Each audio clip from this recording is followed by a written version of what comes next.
자, 패러다임 시프트 6월 1일 모임을 시작하도록 하겠습니다. 저희가 그 정신과학에서 하는 행사가 뭐 원래도 있고 학술대회도 있고, 학술대회 1년에 이제 두 번 있고, 그 다음에 이제 그 집중 토론이 있고, 이렇게 패러다임 시프트가 강신문화원에서 또 하고 있습니다.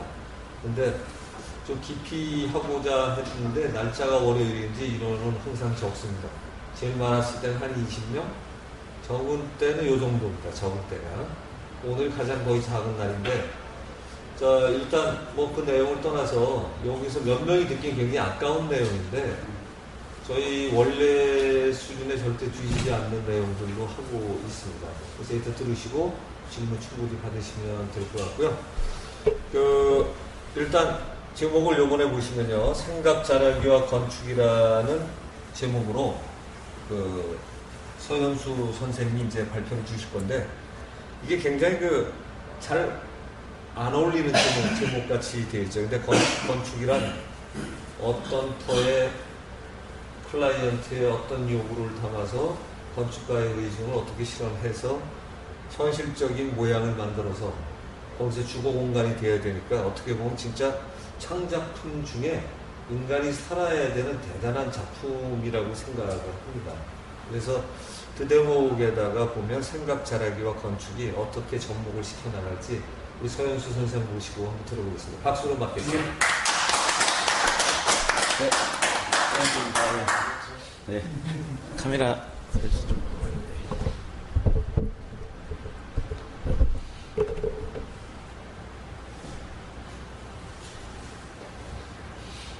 제가 여기서 발표를 하겠습니다. 제가 원래는 이 제목이, 제가 요거가 조금 바뀌었습니다. 이게 원래 생각 자라기를 통한 건축 본질에 대한 이해, 뭐 이렇게 제가 이렇게 선정을 해가지고 준비를 이제 했었는데요.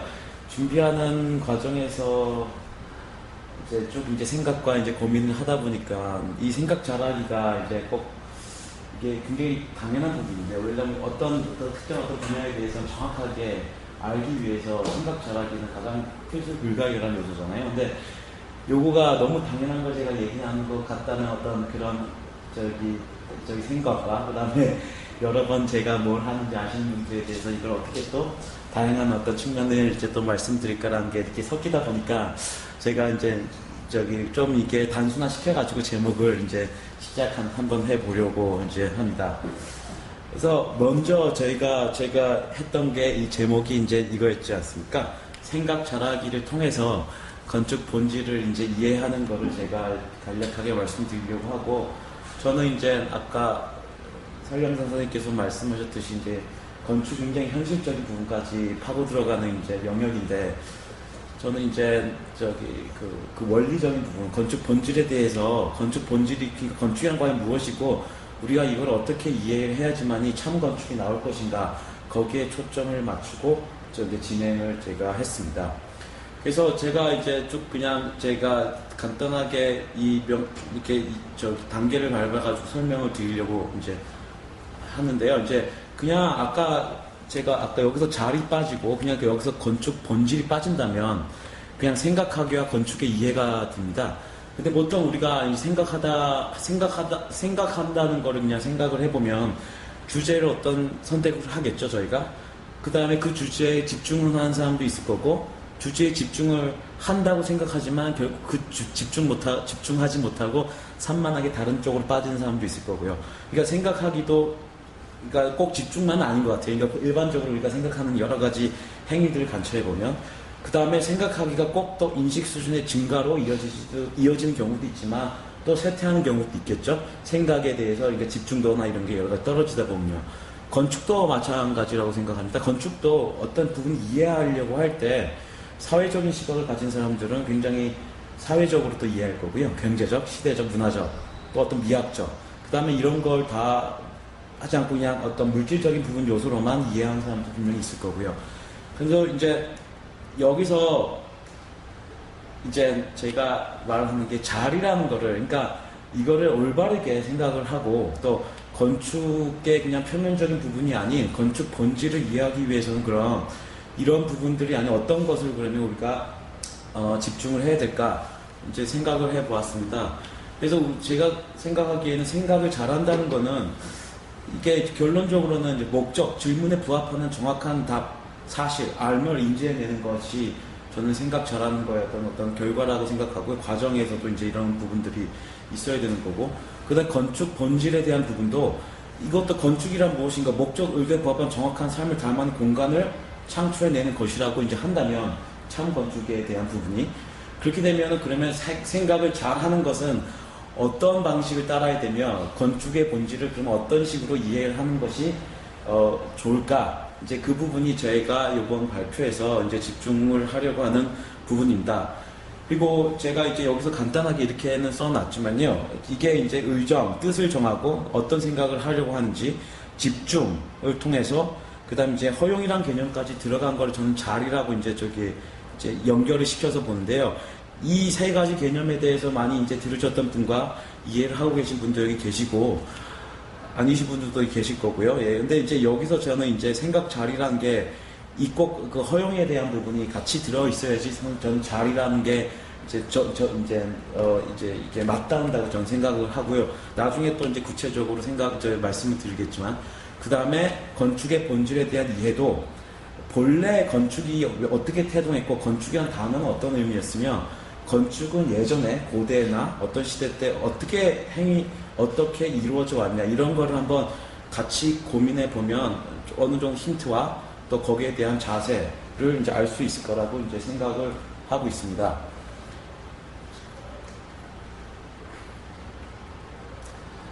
그래서 생각 잘하기를 통한 건축 본질의 이해는 아까 제가 위에서 아까 살짝 말씀드렸듯이 생각을 잘하는 행위 자체는 제가 이해한 바로는 굉장히 어떤 특정한 목적 질문에 부합한 정확한 답, 사실을 인지해내는 것을 생각을 잘한다고 규정을 한다면 제가 그리고 이거를 통해서 건축 본질에 대한 이해를 같이 구해 나간다면 건축은 이게 굉장히 사실적으로 바라보는 노력이라고 생각을 합니다.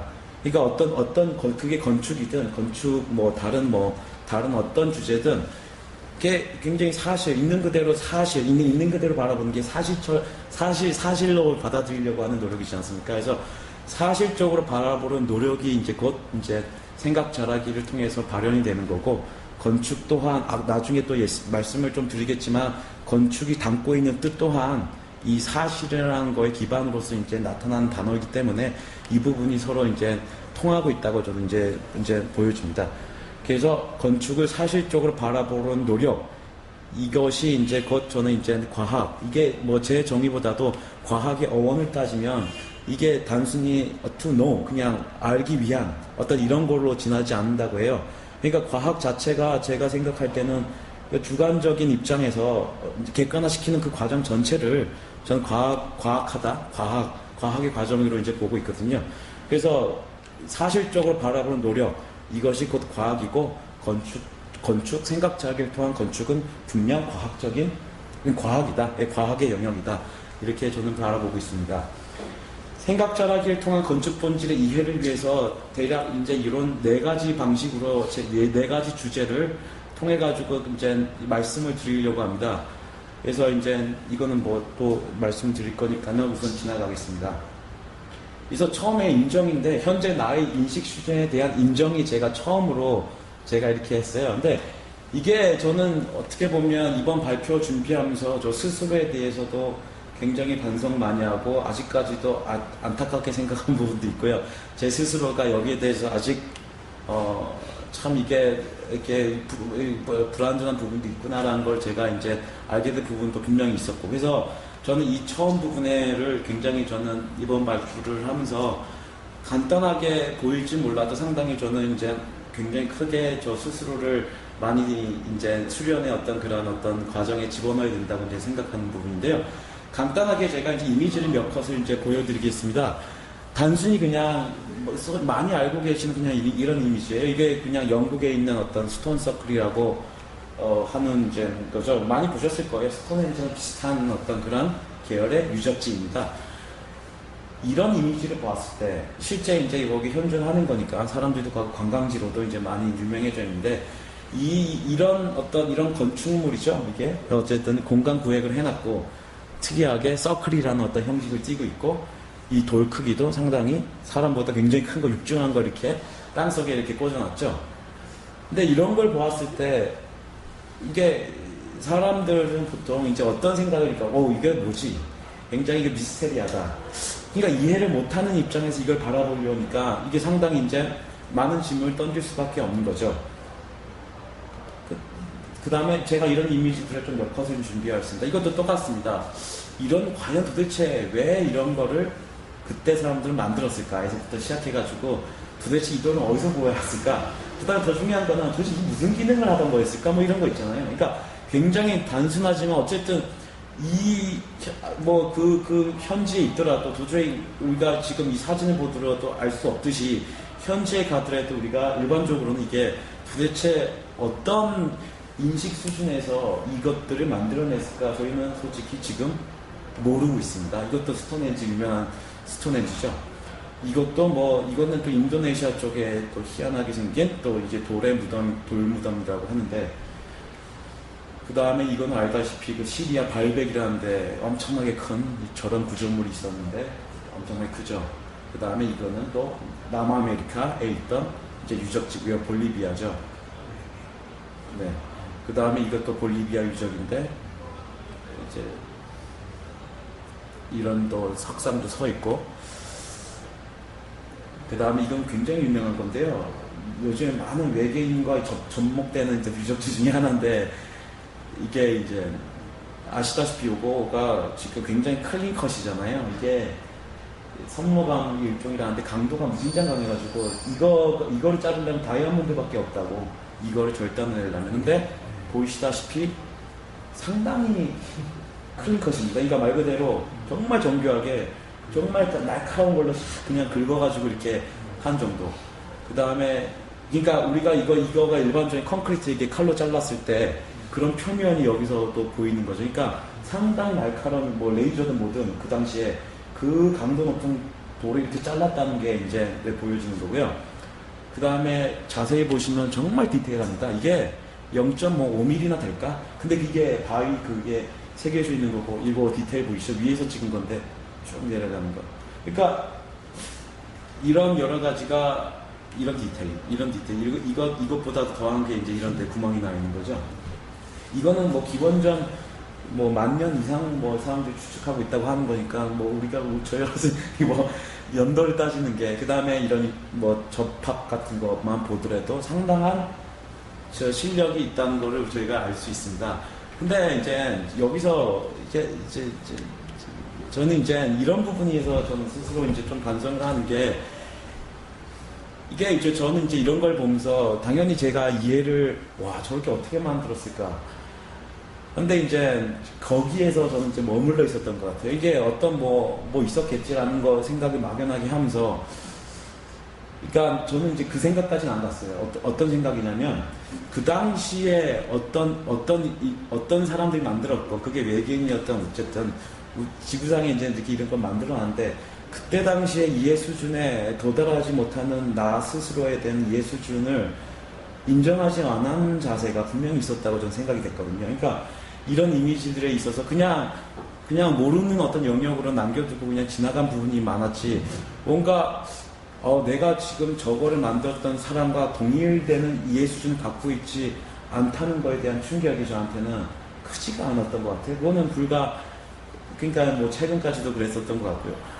그러니까 이런 거를 이제 볼 때면 어쨌든 제가 이해되지 않는 거면 분명히 다른 이해 수준으로 가야지만 그걸 이해를 할 수 있을 거고 근데 거기에 대한 제가 갈증이 정말 있었는지 이런 것들에 대해서 저는 굉장히 많은 생각을 하게 됐던 어떤 시간이 있었습니다. 그러면서 제가 이제 최근에 어떤 책을 이제 뒤적거리다가 이런 말을 봤는데 어떤 이제 내적인 삶에 대해서 이렇게 책으로 이제 묶어가지고 이제 두꺼운 책이 있었는데요. 거기에 대해서 어떤 사람들이 이 사람이 이 저자가 하는 말이 그냥 스톤 서클이나 스톤헨지나 이런 걸 보고 이해가 안 되면 그냥 받아들여야 된다. 그들은 우리와 다른 인식 수준에 있었다는 것을. 근데 보통 사람들은 그렇게 하지 않는다는 거죠. 보통 사람들은 그거에 대해서 그런 의식 수준에 대한 부분에 대해서 그냥 모른다고 일관해버리고, 모른다라고 일관해버리면 그런 부분에 대해서는 그런 인식 수준이 있었다는 것 자체가 이제 그런 사실이 없어져 버린다. 그러니까 상당히 편견을 통해 가지고 있는 그들의 사실이 묻혀버리는 가능성이 무척이나 크다라는 이제 그런 얘기를 이제 그 책에서 이제 하더라고요. 그러니까 다시 앞으로 돌아가면 이런 걸 보았을 때, 분명히 이걸 만들었던 사람들은 분명히 어떤 의도와 목적과 그 다음에 집중과 그 다음에 여기에 대한 분명히 알을 통해서 이렇게 했을 건데, 나는 현재 모르지만 이걸 한번 이해해 봐야 되겠다라는 이제 질문을 갖고 들어가야 되는 것 같은데, 저 스스로도 그거를 집중 있고 이렇게 갈증을 못 느꼈던 것 같고, 보통 사람들은 이게 스톤헨지에서 지금 같이 있는 전설입니다. 스톤헨지가 이게 아까 보이듯이 굉장히 크지 않습니까? 이건 스톤헨지는 아닌데 어쨌든 비슷한 크기라고 보면 이게 굉장히 크지 않습니까? 보통 사람들은 돌이 크니까 분명히 이거는 거인이 했을 거예요. 분명히 굉장히 왜냐하면 사람들은 자기의 인식 수준에서 이제 이거를 껴맞춰야 되는 거죠. 분명히 큰 돌이었으니까 우리랑 굉장히 큰 사람이 와가지고 이걸 쌓았을 거야. 그러니까 스톤헨지 쪽에는요, 이런 거인 전설이 굉장히 많이 있습니다. 거인이 와가지고 했을 거예요. 그러니까 굉장히 단순하게 상상력을 통해가지고 그냥 규정해버린 부분이 상당히 이제 많은 거죠. 그 다음에 더 쉽게 가는 사람들도 있습니다. 이게 이제 카툰인데, 이제 UFO가 비행 접시가 돌을 싣고 와가지고 이제 쌓았고, 이제 인간들은 이제 여기 이제 표시만 해주는 거. 그러니까 근데 이거가 우스갯소리 농담이지만 여기 이렇게 믿고 있는 사람들 꽤 이제 많은 거죠. 더 쉽게 가는 사람들도 있고요. 그러니까 이건 아예 거기서 만들어진 게 이제 착륙했다, 직구에. 그 다음에 이제 여러 가지 매체를 통하시면 아시겠지만 히스토리 채널이라는 데서도 뭐 아주 많은 다양한 전문가들이 나와가지고 이게 옛날 고대 유적지들이 분명히 그 에어리언 외계의 어떤 그런 고등 어떤 지식을 통해 가지고 만들어졌고, 이 사람들이 설계자였고, 그 다음에 이 사람들이 이제 갖고 있는 단점이 그대로 드러나죠. 이게 영어로는 제가 한국말은 모르겠는데 confirmation bias라 해가지고 자기가 믿는 거가 있기 때문에 거기에 모든 거를 다 껴맞추는 어떤 그런 행위. 그렇기 때문에 이집트에 무슨 뭐 벽화나 이런 거에 비행기 같은 모양이 있으면 거봐 이거 외계인이 했지, 뭐 이런 식으로 이제 쉽게 가는 어떤 이런 거가 쭉 방대한 재료를 이 사람들이 이제 구축을 하고 있는 거죠.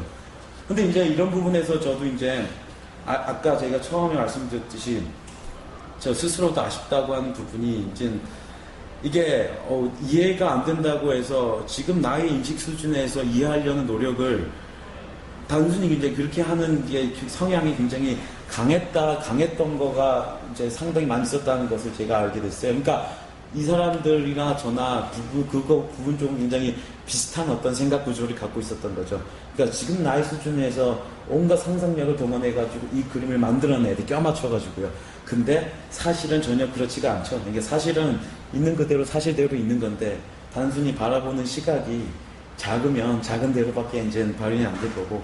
그래서 저는 이제 이런 부분에 있어서 처음에 저는 이제 건축을 다룰 때 아직까지도 저희는 우리 지구상에는 아직까지는 미스터리라고 불리는 유적지들, 건축 유적지들이 굉장히 많습니다. 과연 그 건축물들이 가지는 지금 현재로서는 비밀이라고 알려진 부분이 되게 많은데요. 과연 그것이 무엇일까? 그리고 그 사람들은 정말 어떤 이유 때문에 그런 건축물을 지었을까? 이런 부분에 대해서 저는 처음 가장 시작된 그 입장 자체를 정말 확고하게 다시 다듬고 제대로 사실을 인지하기 위해서 이제 한 걸음씩 나아가야 되는 게 이제 아닌가라는 생각을 이제 하면서 첫 번째 이제 내용은 이렇게 한번 제가 마무리를 이제 해보고 싶습니다. 그래서 이제 두 번째 제가 말씀드리고 싶은 부분은 아까 이제 생각 잘하기를 통한 건축 본질에 대한 이해인데, 이제 이런 거에 대한 어떤 힌트라는 이런 것들을 이제 고대의 명상적 사고와 적용이란 이제 타이틀로서 한번 이제 알아보려고 합니다. 이거가 이제 제가 많이 인용하는 어떤 그 하이데거가라는 철학자가 고대 그리스 철학을 굉장히 많이 공부를 해가지고 해설이 굉장히 많은데요. 거기에 관련된 책이 있습니다. 근데 하이데거가 철학자 중에서도 건축, 예술 이쪽 분야에 대한 얘기를 굉장히 많이 했습니다. 그래서 건축, 예술 학교에서도 강의를 많이 했고요. 이제 거기서 이제 하이데거가 이제 많은 이제 철학 이론들과 이런 거를 이제 말을 했는데요. 그 중에서 이제 제가 이번 강의에서 이제 저기 뽑은 게 이제 요 문구인데, 고대 이제 그리스 사람들에게 하이데거가 이제 해설한 겁니다. 고대 그리스 사람들에게 그 예술 전반, 건축도 포함되고요. 예술 건축이라 미학적인 즐김이 아닌, 미학적 즐김 대상이 아닌 존재의 스스로를 온전히 내어 던지는 것이었다. 이제 이런 식으로 해가지고 이런 식의 이제 해설을 하면서 쭉 이제 설명하는 게 많습니다. 그래서 이제 저는 이제 이거를 이제 보면서 저는 이제 여기 이제 문화원에서 이제 공부를 하던 여러 가지와 같이 맞물리는 부분도 이제 아주 많이 발견이 되는 거고요. 그래 과연 이제 이쪽 하이데거가 말한 거에 대해서 동의하는 것도 굉장히 크고 하기 때문에 제가 이렇게 하는데, 이제 이 부분이 굉장히 핵심 문구 같습니다. 이게 그러니까 지금 다음 장을 보시면요, 그 당시 사람들한테는 건축, 예술, 이 모든 것이 미학적인 관점에서 바라보고 미학적인 관점에서 즐기고 이게 아니라 존재론적인 존재적인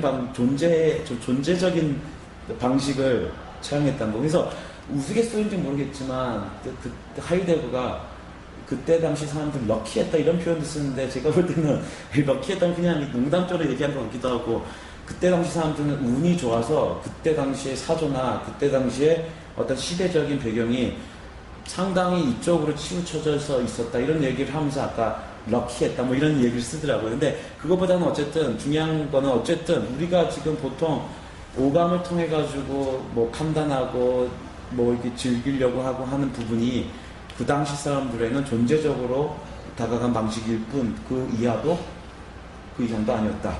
이거가 저는 굉장히 어떤 면에서 굉장히 좀 이렇게 그때 이제 읽으면서 동의가 되는 부분이 이제 컸었고요. 미학적이지 않았기 때문에 책에서도 센스 익스피리언스, 감각적인 어떤 경험, 그 다음에 휴머니스틱, 그 인간 중심적인, 그 다음에 당연히 서브젝티브, 주관적인 이런 것들이랑 전혀 상관이 없었다라고 얘기를 이제 하더라고요. 그러니까 전혀 이제 감각을 이제 벗어난 상태에서의 어떤 예술과 건축을 논할 수 있지. 고대 그리스 시대에는 그렇기 때문에 존재적이었다. 건축은 존재적이었다. 이런 표현이 있습니다. 그러면서 살짝 소크라테스와 플라토도, 그러니까 이거에 대해서 이제 얘기를 하면서, 이거는 이제 설령 선생님께 강의하시다가 이제 불교 이제 부처님께서 이제 이런 질문하셨다는데, 소크라테스와 플라토도 이터널한 것만을 추구하기 위해서 이터널하지, 그러니까 영속적이지 않은 거는 철저하게 버리려는 태도를 갖고 있었다. 이제 이런 게 이제 같이 설명을 하더라고요. 이제 하이데거가, 소크라테스도 그 참적인 거, 늘 그러한 것만을 추구했지, 늘 그러하지 않은 거에 대해서는 철저하게 그 경계를 하면서 조심하려고 했다. 그리고 늘 그러하지 않은 것은 이 미학적인 카테고리에 빠지는 거기 때문에 당연히 그때 당시에 어떤 그런 사도에서는 존재론적으로 다가가려는 어떤 그런 삶의 방식에서는 맞지도 않았고, 그래서 이제 그런 철학가들도 분명히 여기에 대해서 굉장히 그 신취해서 여기에 대해서 확실한 믿음을 갖고 있었다. 이런 얘기가 있었습니다. 그 다음에 아까 말했듯이 이거를 위해서 그 당시 사람들이 가장 기본적으로 했던 게 썸미션인데요. 썸미션은 영어 단어 찾아보면요, 항복입니다. 항복, 썸미션, 투항. 근데 저는 이제 항복, 투항이라는 어감은 제가 볼 때는 제가 이 단어, 이 컨텍스트에서는 항복, 투항은 이제 조금 안 어울리는 것 같아서 내어 던짐 이런 걸로 바꿔서 제가 번역은 했는데, 어쨌든 영어는 이렇게 써 있었고요. 파이어스라고 경건한, 신실한 이런 말이 같이 들어가 있습니다. 그래서 설명을 하면 하이데거가 이게 약간의 투폴드, 두 가지인데요. 내어 던진다는 게 요거를 내어 던진다는 얘기 있고 하나가 있고요.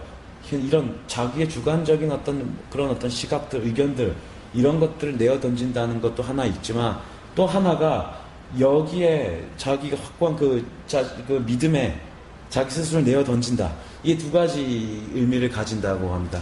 그러니까 자기가 갖고 있는 어떤 편견을 내어 던지는 것도 있고 그 다음에 자기가 믿고자 하는데 자기 스스로를 또 내어 던지는 게 있고 그러니까 내어 던지는 게 두 가지로 이제 이해가 되고 있다고 이제 하더라고요.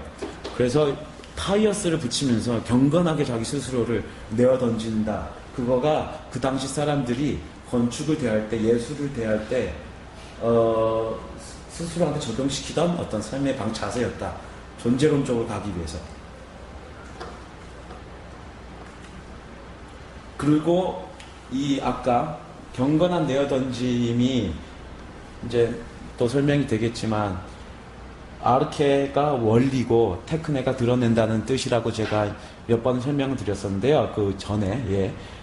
이게 아르케 테크네와 또 연관을 지으면서 그래야지만 이 내어 던져야지만 원리가 드러날 수 있는 거고 그 원리가 드러나는 것이 그때 또 설명드렸듯이 그리스어로 진리가 가려져 있는 상태로부터 벗어나는 것이라고 그때 제가 몇 번째 말씀드렸었는데 그것이 곧 진리 추구하는 자세다. 그러니까 이 경건한 내어 던짐이 굉장히 기반이 되어 있어야지만이 원리를 드러내는 어떤 그런 작동 방식을 이제 우리가 발현시킬 수 있고 그럴 때만이 곧 가려져 있는 것들이 드러나는 상태가 이제 나타나는데 그것이 그리스어로 진리라는 뜻입니다. 알레세이아. 이거는 아주 잘 알려져 있는 단어죠. 예, 그리스 그거. 그래서 이 경건한 내의 던짐이 전 요번에 예술 건축 부분에 생각 자라기를 통해 가지고 이제 건축에 대해서 얘기를 하다가 고대 그리스 쪽에서 생각 자라기가 과연 어떤 부분으로서 이렇게 됐을까를 알아보다가 이제 이 개념이 이제 굉장히 핵심적이라는 것을 제가 이제 알게 됐고요. 그래서 제가 쓴 거는 이게 그러니까 아까 또 설명을 아까 드렸었지만 존재에 대한 확신과 믿음에 기반하여 최선을 다해 스스로를 내어 던져 존재에서 본성이 있는 그대로 드러날 때 그 진리가 드러나는 것 이게 이제 여기에 대한 설명이잖아요. 이제 이거에 대한 이걸 설명이었고 아키텍처가 아까 살짝 말씀드렸죠. 아르케가 원리고 테크네가 드러내는 것 근원 존재 자연에 있는 걸 드러내는 것 그렇게 보면 이제 참된 건축은 감각적 주관적 인식이 아닌 사실 직관해내는 인식에 기반되어야 한다. 이거가 이제 제가 아까 지금 보는 이 고대 그리스 사람들한테서도 같은 이제 이 논리 구조와 생각 구조에 의해서 이제 그 다음에 실제에 대한 어떤 그런 어떤 체험과 이게 객관화되는 이 모든 과정에서 같이 맞물려 갖고 있었던 어떤 작동책이었습니다. 근데 아까 제가 말씀드렸지만 처음에 아까 그 고인돌 이게 하면서 제가 이제 이 개념이 제가 이제 쭉 바라보다 보니까 과연 내가 그 내어 던짐이란 그 썸미션 이 부분에 대해서 그러니까 내가 내 인식 수준을 내 인식 수준에서 이해 안 되는 것들에 대해서 정말 자기 스스로를 내어 던져가지고 알려고 하지 않았는지 이런 부분에 대해서 이제 많이 생각이 되었던 거라고 이제 아까 제가 보충 설명해드리면 그래서 이 개념이 굉장히 이제 중요한 부분이고 솔직히 수련을 이제 해보면서 저도 느끼는 거지만 이게 상당히 이게 어려운 부분입니다.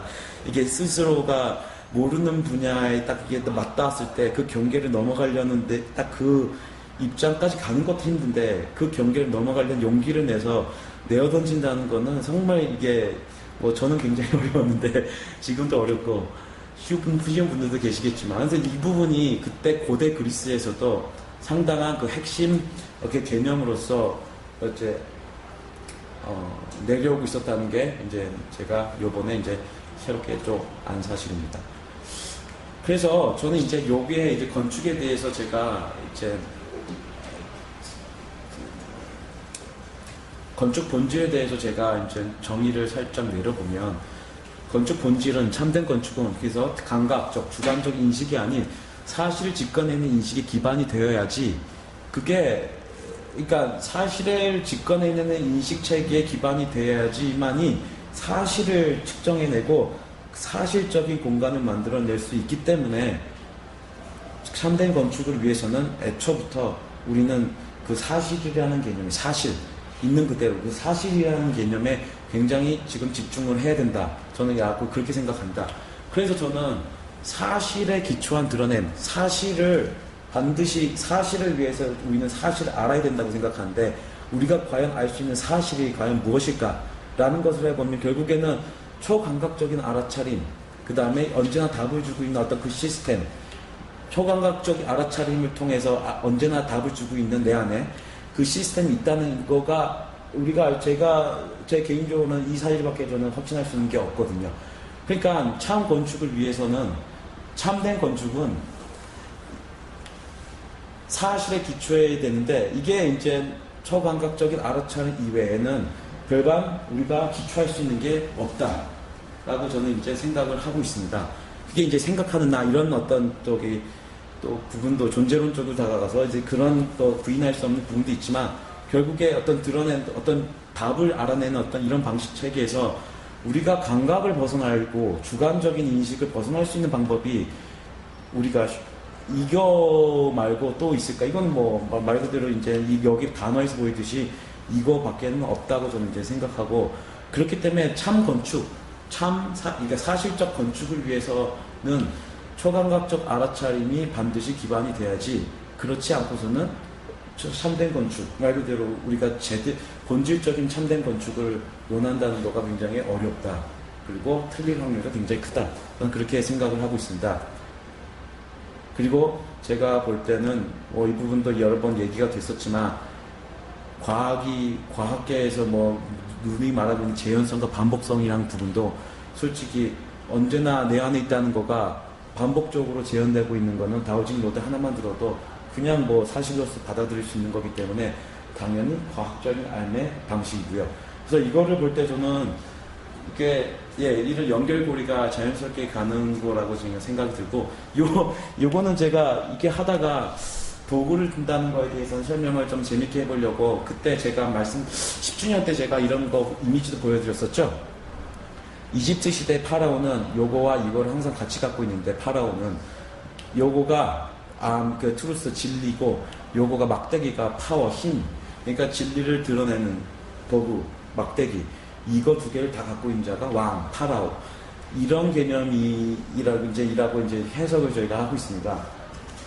그렇게 봤을 때 그 다음에 이집트 그 상형 문자 그 전문가들이 이제 사전을 이렇게 만들어 놨는데 이 두 개가 같이 있을 경우에는 전지전능이라는 뜻이 되고요. 그렇기 때문에 진리를 막대기 힘인데 진리와 힘인데 이게 막대기가 결국에는 제가 해석하기로는 맞을 확률이 어느 정도 있어 보이는데 틀릴 확률도 좀 있습니다. 근데 이제 막대기를 가졌다는 거는 분명히 내 안에 있는 어떤 그런 내적인 삶을 비주얼 눈에 보이는 시각적인 부분으로 드러낼 수 있는 가장 쉬운 도구이기 때문에 옛날부터 이런 막대기 같은 걸 상당히 많이 지녔고 특히나 이거는 왕권을 가진 사람들은 거의 다 막대기를 지니고 있었습니다. 그리고 거기가 막대기를 통해서 판단했었다는 어떤 그런 근거들도 좀 있고요. 그래서 이 두 개가 모였을 때 전지전능이라고 해석된다는 것도 저는 상당히 의미가 있고 굉장히 의미 있는 어떤 그 이집트 학자들의 어떤 학회의 어떤 그런 해석이라고 저는 생각하고 있습니다. 역사적 정의 사례로부터 힌트 제가 이제 지금까지 말씀드렸던 부분이 지금 잘 가고 있는지 잘 모르겠는데 요번에 제가 그걸 하면서 건축 이론상에 그러니까 남겨져 있는 어떤 또 다른 어떤 건축에 대한 어떤 건축 관련한 그러니까 본질에 관련한 어떤 그런 이론이 좀 남아있지 않을까라는 생각을 쭉 하다가 그때 얼핏 그냥 제가 알고 지나가던 이제 그런 개념이 있었는데 지니어스 워치라고 지니어스는 우리 말 그대로 알라딘 지니 램프 같이 뭔가 지니 있죠 그러니까 슈퍼내추럴 크리처라고 모든 소원을 들어주고 이런 개념 있죠 지니라고 정령 이렇게 표현이 됩니다. 수호신 이런 얘기도 있는데요. 그 다음에 로치가 플레이스 그 플레이스니까 땅, 뭐 공간, 뭐 어떤 터 이런 개념이 있죠. 지니어스 로치라는 고대 로만 시대 때 건축 그 다음에 그 랜드스케이프 건축 이쪽으로 이제 남겨져 있는 역사서에 자주 등장하는 이제 개념이라고 합니다. 이 개념을 현대에 다시 끄집어내가지고 재해석하려고 했던 사람이 하이데거의 직속 제자였던 노르웨이 출신의 건축가인데 크리스티안 노르베르크 슐츠라고 그 사람이 다시 1970년대인가 이 지니어스 로치라는 개념을 다시 끄집어내서 이거에 대해서 이제 현대적인 해석을 통해 가지고 본질적인 하이데거 제자니까 아까 제가 말씀드렸던 노상 건축이 어떻게 되고 건축은 굉장히 그 비잉 존재론적이고 이런 얘기를 이제 많이 학습하다 보니까 이 사람도 어떤 그런 쪽에 대한 부분을 이론적으로 다가가려는 시도를 했다고 이제 보여지는데 그래서 지니어스 로치라는 개념을 다시 소개를 하면서 책을 이제 썼죠. 그러면서 지니어스 로치에 대해서 이제 정의를 하는데 이제 어떤 터에 언제나 우리가 건축을 할 때면 어떤 건축을 해야 되는 그 터에 터가 가진 어떤 수호신 내지는 터가 가진 정령이 있다, 스피릿이 있다라는 얘기를 합니다. 그런데 여기서는 이제 뱀으로 표현이 됐는데 뱀이 또 지혜 뭐 이런 지식의 어떤 그런 상징이었으니까 건축가는 반드시 어떤 터에 집을 짓기 전에 언제나 그 정령한테 컨설팅을 해야 된다, 컨설팅을 받아야 된다, 이제 이런 얘기가 나옵니다. 그러면서 이제 이 지니어스 로치 이 개념을 가디언 스피릿, 땅의 수호신, 그 다음에 이거는 땅의 정령, 이렇게 한글어는 어떤 사람이 이렇게 번역해놨어요. 땅의 정령이라고. 근데 또 여러 가지 문구 해석이 굉장히 분분해요. 어떤 부분에 또 가면은 이런 쪽의 컨설팅이 이제 라이트, 그러니까 빛에 대한 흔적, 그러니까 빛이 어떻게 오고 막 이런 에너지, 포스 뭐 이런 단어 굉장히 많습니다. 플로우 뭐 이런 얘기가 굉장히 많이 나와요. 근데 이게 정확하지가 않아요. 제가 읽어봐도 이게 정말 저희가 얘기하는 소위 뭐 지기의 청기 뭐 이렇게 이런 걸 얘기하나 이런 것까지는 자세하게 설명이 되어 있지 않는데 라이트를 통해 가지고 그러니까 빛을 통해 가지고 그 사람들이 그 땅의 수호신이나 이런 것들을 이제 드러냈다 뭐 이런 얘기를 이제 하고 있습니다. 하이데거도 그랬었지만 굉장히 끝에까지 다가가는 철학자로서 알려져 있는데 과연 그게 측정으로서 이 사람까지 갔느냐 이거를 질문하면 하이데거도 그 부분이 약점이라고 보여지는데 현재 이 밑에 직속 제자도 건축에 대해서 꾸준히 이제 파고들었지만 그래서 이 라이트에 대해서 어떤 뭐 실제적인 어떤 측정이나 아니면 땅의 정령을 어떻게 그러면 설계에서 반영할 수 있을까에 대한 이런 실제적인 부분은 언급하고 있지 않습니다. 그냥 컨설팅이 해야 되고 이런 걸 다 존중하고 이렇게 하면서 나아가야 된다. 이제 이런 식으로 이제 언급을 하고 지나갑니다. 예.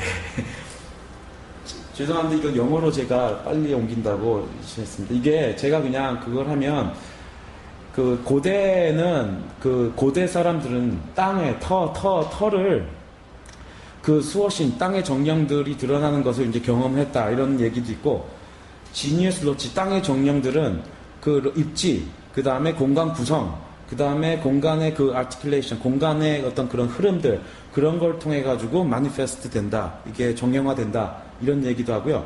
그 다음에 또 굉장히 굉장히 그 특이한 부분은 아니 특이하다기보다 굉장히 놀라운 부분은 그 같은 땅이라도 그 컨텐트가 달라지게 되면 그러니까 그 내용에 담을 목적이죠. 컨셉이 달라지면 이게 달라져야 된다는 거죠. 그러니까 말 그대로 이 땅에 만약에 수호신한테 오늘 어떤 사람이 와가지고 여기에 난 병원을 짓고 싶어 해서 컨설팅 받는 거랑 어떤 딴 사람이 나는 여기에 무슨 뭐 정육점을 짓고 싶어요 해서 컨설팅 받는 이 차이가 분명히 있기 때문에 이 컨텐츠에 의해서 땅의 수호신들이 땅의 정령들이 컨설팅 해준 내용이 다르다 이런 얘기를 하고 있습니다. 근데 이런 거를 보면 저희가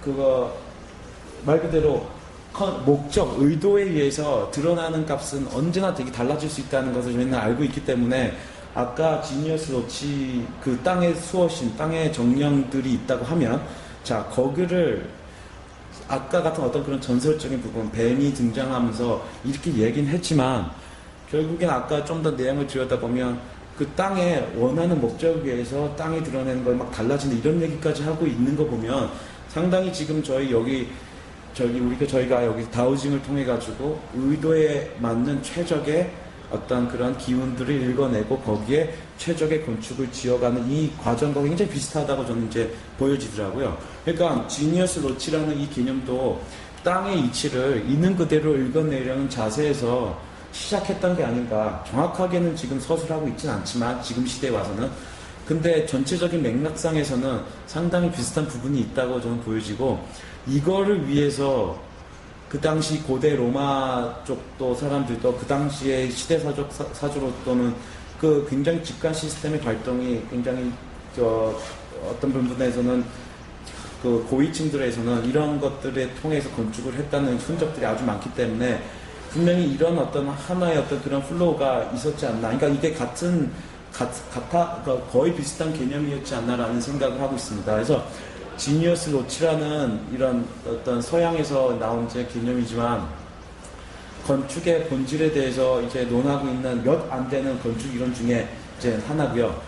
그래서 건축에 은근히 고대 건축 이론 이런 게 안 남아 있습니다, 많이. 예. 서양에서는요. 그래서 이제 제가 이제 요번에 소개를 하는 게 이제 지니어스 로치라는 개념이었고요. 그렇게 보면은 명상을 통한 직관 시스템 발동이 말 그대로 땅의 수호신, 땅의 정령, 그 땅에 서려 있는 어떤 그런 땅의 이치에 질문을 하고 답하는 어떤 그런 형식을 통해서 그걸 정확하게 읽어내는 어떤 그런 시스템일 거고, 그것이 아까 말했듯이 원리 읽어내는 것 건축이 가진 그냥 원래의 정의에 굉장히 부합하는 내용이라고 합니다. 그래서 그게 어떤 직관 시스템 통해 가지고 뭐 고대 때부터 여러 가지 흔적들이 남아 있고, 현대에도 그런 똑같은 시스템을 통해 가지고 훈련을 통해 가지고 오차를 줄이는 훈련을 통해서 여러 가지 이제 신뢰와 이제 자신감과 믿음을 이제 확보해 나가면서 할 수 있는 이제 건축 설계라는 게 이제 무궁무진해지는 거죠. 그러니까 결국에 상당히 제가 이제 바라보고 있는 시각은 결국에는 원래의 것을 복원해내고 원래의 것에 더 기반을 두게 되면 말 그대로 어떤 의도나 어떤 컨셉이 들어오는데 그거를 구현해내는 어떤 그런 설계적인 안은 정말 단순 명료하게 나올 수 있다라고 저는 이제 생각을 하고 있습니다. 제가 이제 거의 이제 마지막 이제로 가고 있는데 갑자기 이제 이런 얘기를 갑자기 이제 황룡사지 9.5탑이 나왔죠. 이거는 이제 다운글인데 지금 잘 보이신지는 모르겠어요. 제가 지금 몇 가지 사례를 갖고 왔는데 이게 이제 황룡사지 9.5탑 다 아시잖아요. 유명하니까. 근데 저는 이제 이 맥락에서 지금 제가 요번에 발표한 이 컨텍스트에서 이 황룡사지 목탑에서 이제 제가 뽑아내고 싶었던 거는 어떤 부분이었냐면요. 이제 지금 누구죠? 그 의상대사였나요? 이제 그 자장일사였죠? 예, 자장이네요. 자장이 이제 이제 어떤 신령한테서 듣고 와서 하는 말이 고국에 돌아가던 절 안에 구층탑을 세우시오. 그러면 이웃 나라들이 항복할 것이고 구한이 와서 조공할 것이며 왕업이 길이 편안할 것이요. 그러니까 이 건축이 가진 목적이 우리가 그냥 어떻게 보면은 그냥 행복한 집, 뭐 어떻게 삶이 편하고 뭐 두루두루 잘 살 수 있고 뭐 이 정도로 집을 생각하고 건축도 또 뭐 다른 또 여러 가지 기능이 있기 때문에 근데 이제 이거는 상당히 말 그대로 어떤 것이죠? 이웃 나라들이 항복할 것 같은 것 이런 부분까지 목전에 넣고 있단 말이죠. 그러니까 굉장히 구체적인 어떤 면에서는 어떤 세속적이라고 표현해도 맞을까 모르겠는데 굉장히 그런 목적을 같이 갖고 있는 건축물입니다. 그리고 실제 그거가 실현이 됐죠. 역사적인 사실로도. 그 다음에 경주의 사천왕서도 비슷합니다. 이것도 보면 신라 부처님의 힘으로 그들을 퇴치하기 위해 이게 위에서 내려오는 이제 당나라가 공격해오는 거를 퇴치하기 위해서 이 절을 창건하였다고 하고 이게 이제 명랑법사가 이제 이거를 세우고 문두르 비법 가가지고 막 이렇게 기도하고 해가지고 실제 당나라 군사가 오다가 뭐 이렇게 퇴치가 됐죠. 그러니까 경주에 절을 하나 지어가지고 그 목적에 맞게 경주에 절을 딱 지었는데 그 목적에 맞게 실제 그게 이루어졌다는 거죠. 아까 구층 석탑도 그랬고, 그 다음에 이거는 항주, 상하이 근처 항주에 있는 육합탑인데요. 이 강, 이거 아실 거 첸탄강, 이게 첸탄강인데, 이 탑은 또 목적이 역류를 방지하기 위해 기원하여 세운 탑이다. 옛날에 이게 역류를, 이 강 무진장 역류를 했대요. 매년 4월 이맘때, 4월 때. 그러니까 이 탑을 세움으로써 홍수, 역류를 방지해가지고, 그때부터 길이길이 번성하였다. 그러니까 건축이 가지는 그 목적이라는 게 이게 그러니까 단순히 이제 건축이 그래서 그냥 짓고 그냥 굉장히 정적이고 고착돼 있고 뭔가 그렇게 바라본 하드웨어일 뿐 뭐 이렇게 어떤 그냥 뭐 딱딱한 어떤 그런 그냥 움직이지 않고 뭐 아무것도 그냥 기능만 서 있는 기능만 할 뿐 이런 쪽의 생각이 굉장히 많은데 저도 뭐 한때 그랬었고 지금 건축 이게 보면 굉장히 어떤 면에서는 살아 움직이는 생명체 같이 어떤 특정 목적에 정확하게 부합하는 기능을 해내는 그런 역사적 사실도 있었다는 거 보면 건축을 저희가 이제 굉장히 쉽게 바라보면 안 된다는 거죠. 그러니까 건축의 의도가 어떤 거를 이렇게 할지 이게 정말 중요하고 이게 설사 남을 죽이는 어떤 그런 거라도 이게 그 건축의 어떤 목적을 짓는가가 정말 중요하고 그거가 의도가 섰으면 그거를 드러내는 어떤 형상이든 입지를 선택하는 것든 그런 것들은 아까 처음으로 돌아갔을 때 생각자력에 기반한 그 명상적인 직관 시스템 발동을 통해서 우리는 언제나 드러내서 그거를 할 수 있죠. 근데 이렇게 보면 이제 건축이 정말 이렇게 고급 어떤 그 영역에서 삶의 전반에 대해서 엄청난 영향을 끼치는 어떤 분야인 것만큼은 역사적인 사실로도 거기 저희가 알 수 있습니다. 참고로 말씀드리면 지금 모르시는 분도 계시겠지만 황령사시 구층 목탑에는 천기가 떨어지는 것 알고 계시죠? 근데 이 천기가 떨어지는 건데 어쨌든 이웃 나라들을 항복하기 위한 어떤 그런 목적을 같이 가지고 있는 공간이었고 사천왕사도 여기는 중앙에 지기가 올라오죠.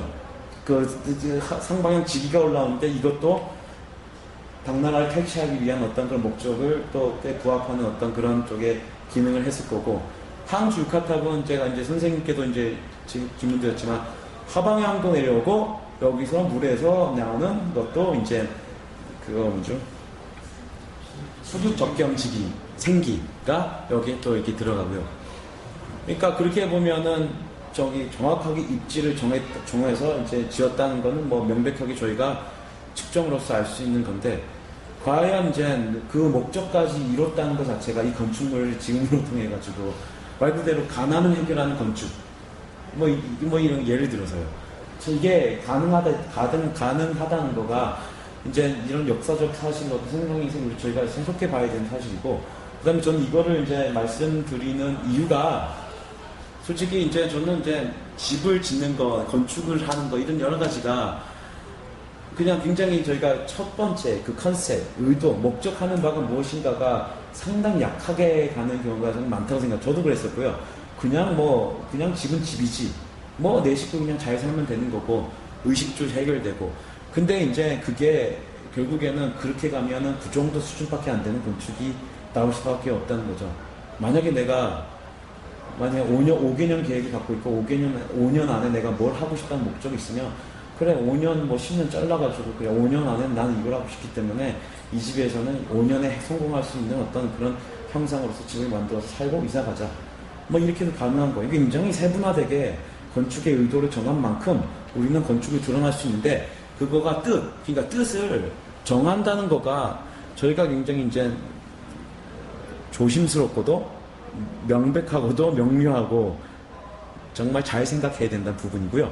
그 다음에 집중을 통해 가지고 그게 초강각적 지각을 허용하는 초강적 지각이 발현되게끔 해서 제대로 된 건축이 나오는데 결국엔 제가 볼 때는 이거가 이렇게 이 방식으로 갈 수 있는 게 결국에는 거꾸로 저는 이미 이제 대한에 있는 창건축이라는 게 있기 때문에 이게 가능하다고 저는 생각한 거고 그러니까 이게 아니었으면 이 단계를 밟을 수가 없는 거죠. 그러니까 이게 있다는 믿음이 있기 때문에 당연히 여기서부터 시작했을 때 여기서 딱 나온다는 게 이거지 이게 없었으면은 지금 여기부터도 이미 문제가 굉장히 많을 거예요. 여기부터도 우리는 상당히 많은 소모적인 논쟁과 감각적인 거에 이제 집착된 어떤 그런 구조를 가질 수 있을 수밖에 없죠. 그러니까 이미 들어있는 그 참 건축적인 어떤 그런 부분이 이미 내 안에 있기 때문에 그걸 드러내기만 하면 되는 거니까 컨셉, 목적 이런 것들은 선택하기만 하면 된다. 근데 건축 역사적으로 뒤져봤을 때 저건 정말 섬세하고 그 당시 사람들은 그러니까 요즘 사람들이랑 다르게 정말 섬세하게 자기들이 원하는 목적을 선정해가지고 그대로 의도해서 이뤄냈다. 건축을 통해서 굉장히 의미 있는 사건들이죠. 그래서 초감각적인 알아차림. 그래서 사실 직관해낼 수 있는 명료한 방식을 저희는 언제나 고민하고 언제나 그거를 더 믿고 들어가는 방식을 채택을 해서 더 훈련하고 그거에 대해서 정말 언제나 담백하게 드러낼 수 있도록 열심히 노력을 해야 되는 거고요.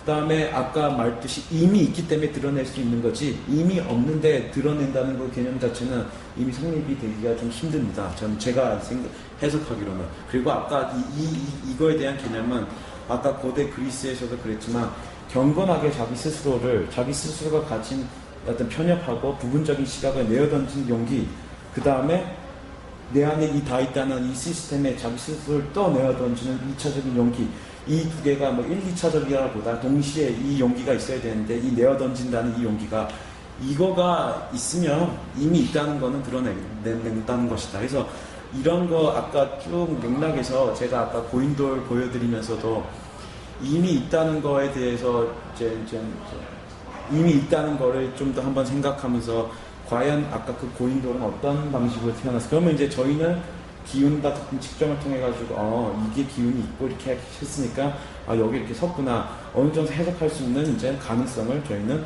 굉장히 이제 높여갈 수 있다는 겁니다. 그래서 제가 말씀드리고 싶었던 부분이 지금 제가 잘 전달이 되는지 모르겠지만 제 발표자를 준비하면서 내 스스로 단점들도 많이 발각을 하면서 왜 애초에 저런 생각을 난 못했을까? 왜 나는 저걸 내 방식대로 쉽게 이렇게 이해하려고 했을까? 그리고 쉽게 이해한 만큼 전혀 해석도 안 되는 부분인데 사실인 양 이렇게 믿고 있었던 부분도 굉장히 컸고요. 근데 이제 여러 가지 이제 문헌 조사도 있고 내적인 어떤 고민과 생각을 통해서 생각 자락이죠. 그러니까 선택을 해가지고 과연 그것이 정말 내가 생각하고 있는 게 사실에 기반한 생각인가 이런 걸 따져가면서 이제 들여다보다 보니까 또 여러 가지 고대 그리스 철학에서 나오는 어떤 개념들도 더 좀 깊이 알게 됐고 하이데거가 말한 어떤 그런 개념들에서부터 고대 로마에서 가졌던 땅을 다룰 때의 어떤 그런 자세 이런 것들이 연관되다 보니까 결국 생각자라기와 건축 이게 솔직히 생각자라기가 곧 건축이잖아요. 건축 또한 생각자라기랑 똑같이 부합하는 거고 그래서 저는 이제 마지막에 제가 보여드렸던 역사적 사례는 그래서 건축이 굉장히 섬세한 학문이고 굉장한 영향을 미칠 수 있는 아주 고급 학문이다. 그래서 앞으로 이런 부분에 대한 어떤 그런 사례 같은 것도 많이 이제 아시면 같이 공유해가면서 좀 더 명확한 건축이 정말 사람들한테 제대로 영향을 끼쳤고 또 긍정적으로 영향을 끼친 사례들을 한번 더 공부해가면서 깊이를 더해가고 싶습니다. 네, 여기까지 저의 발표 마치겠습니다. 감사합니다. 네. 질문 있으시면 제가 발표해 드리도록 하겠습니다. 예. 아까 질문은 아닌데 사이언스라고 착해서 예. 그 정의나 이런 것들 네네. 혹시 예, 종이 제가 안 써놨을 거예요. 예.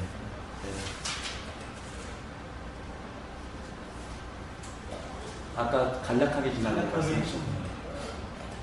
이거요? 예. 과학이란 게 그 어원 따지잖아요. 어원은 그냥 이렇게 데이비드 봄이 적은 책에 보면 그냥 단순하게 to know, 그냥 알기 위한 이제 아는 것, 그렇죠. to know가 그냥 안다, 이런 식으로 해석되는 거죠. 그러니까 우리가 객관적으로 알고자 하는 그러니까 널리지가 우리가 보통 영어 단어에서 널리지가 그냥 우리가 지식 정도로 생각하는데 그 객관성 여부랑 상관없이 원래 널리지는 객관적인 지식을 우리가 널리지라고 영어에서 말을 하잖아요. 그러니까 to know도 객관적인 것을 알기 위한 행위라고 이제 규정을 하고 있고요. 그렇게 봤을 때 사이언스는 to know, 그러니까 그 객관적인 알 자체의 그된 과정 내지는 그 결과 이런 것들 다 과학이라고 이제 규정을 하고 요즘에 있습니다. 요즘이 아니라 예전부터 그렇게 했을 거예요. 예. 그래서 저는 이제 이렇게 말씀드렸던 거고.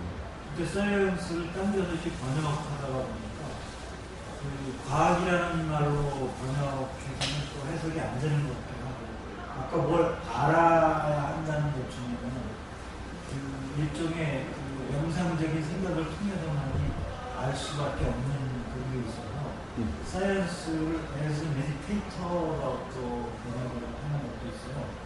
그래가지고 그러면 그 이제 scientific proof라고 해서 과학적인 결실이라고 번역을 해버리면 또 이게 어떤 문맥이 또 안 맞기도 하고, science의 scientific proof라고 해버리면 이제 그 아까 얘기한 to know라는 것은 굉장히 크게 얘기를 하는 것 같기도 하고요. 또 사이언스를 더 뒤져보니까 그걸 이렇게 지금 이거 맞는 말이 집중을 해가지고 그걸 명상적인 관점으로 그걸 찾아가야만이 뭐가 드러나는 듯한 것이 있는 것 같아요. 아직도 저도 지금 좀 뒤져보고 있는데요.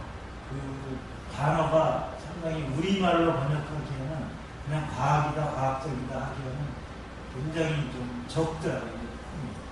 네. 그래서 그냥 과학이라고 하면 우리가 이제 우리나라 말로 할 때는 과학인데 예. 저걸 또 뒤져보면 예. 일종의 명상적인 가치가 들어있는 뭐 그런 것들이 사이언스 안에 숨어 있어서 조금 더 뒤져봐야 그 어원적으로 네. 이제 숨어 있는 게 보이는 뜻이죠. 그래요? 아니, 근데 제가 볼 때 같은 말 같은데? 예, 지금 여기서도 맥락에서는 틀린 것 같진 않아요. 틀린 것 같지 않은 게 아니라 네. 과학이란 용어의 해석이 사실적으로 첨을 바라보려는 노력이나 그걸 짧게 하면 그런데 그걸 제대로 알기 위해서 노후를 심어나면서 노익을 제대로 알고 얘기했다고 하는 거를 따지면 그때 의미를 아는 거를 들어가려면 사실 이 설명과 연결시켜서 자기가 원래부터 알아져 있는 이 생각자에게 설명이 좀 명료한 게 조금 약간 설명에 다 들어가 있는데 그 설명은 좀 덜한 게 아니신가 하는 생각이 들어요. 그래서 생각자라기가 생각을 의정을 아까 표현한 거는 그렇게 해서 그 주제에 집중을 하고 그러면 원래 있던 나 안에 있던 정답이 드러나는, 그럼 그래서 그런 걸 설명한다 그러면 그 과정에서 이미 우리가 생각을 집중을 해서 나타나는 허용의 과정에 들어가기 때문에 그 과정에 이미 명상이라는 단어가 굳이 안 써도 그 컨셉이 들어가 있기 때문에 지금 저 표현을 사실적으로 바라보려고 하면 어떻게 하면 들어가나 그런 걸 과학이라고 했다. 그리고 그걸 하려고 하면 현실적으로는 생각자이긴 해야 되는데 그때 명상적인 개념으로 자기의 편견을 지우고 그다음에 또 하나는 어떻게 보면 조금 전에 영어 단어 쓴 게 서브미션이라는 단어를 썼는데 그게 들어가지 않으면 답을 못 찾아가는 뭐 이런 거 아닌가 싶어요. 근데 그래서 그 단어가 거의 같은 뜻이 저도 같은 걸로 보고 다만 이제 앞으로 과학이라는 말을 쓸 때도 보니까 그냥 우리나라 말로 번역할 때는 그냥 과학이라는 말로만 해서 그 안에 숨은 뜻들이 좀 많아가지고 나중에 저걸 또 바꿀 때는 좀 더 생각을 많이 근데 그게 많은 이유가 여러 가지니까 해석들이 굉장히 그러니까 어원적인 거 확실하게 만약에 그 기반을 두면 많은 이유가 없는데 제가 알기로는 근데 지금 여러 가지 어떤 쪽인지 모르겠는데 이게 과학도니까 몇 번 이게 단어 하나잖아요. 그거 해석을 이렇게 많은 의미가 없어요. 제가 찾아본 바에 의하면 과학에 대한 어떤 어원적인 부분은 명백하게 투노 이쪽으로서 이제 하는 거고 굉장히 코가 굉장히 넓은 부분이죠. 그러니까 우리가 과학을 이제 기존에서 뭐 기계적으로 다루는 이런 게 아니라 그걸 포함한 모든 거다. 제가 말씀 찾아놓은 게 하나 있어갖고 사이언스가 사이언스 as meditate라고 사이언스 meditated between the essence and the things라고 했거든요. 그러니까 과학이라는 게 사실은 어떤 thing 사물과 그것의 본질이 숨고 있는 것들이 이걸 그 사이에서 이렇게 쫙 들여다보는 걸 과학이라고 또 정의된 형이 있어서 그렇다면 저 말은 틀린 말은 아닙니다. 근데 그것만 해도 좀 네. 설명이 어려워지는 것 같아요. 방금 그 그러면 설명도 하다 보니까 예.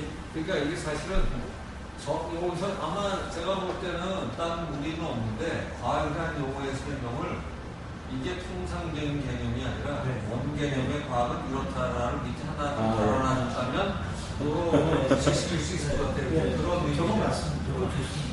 도리어 과학이라는 단어 난 썼으면 좋겠어요. 그래서 우리가 쓰는 과학이라는 의미가 과학 지식적인 것 같은 의미를 과학이라고 하는 개념을 깨야 되니까 네. 그런 면에서는 네. 도리어 과학을 쓰되 지금 질문한 것 같은 네, 네. 그런 컨셉을 설명하고 질문을 대답하시는 그런 내용들이 좀 부가돼서 써놓기만 했으면 뭐 아주 좋을 것 같은데.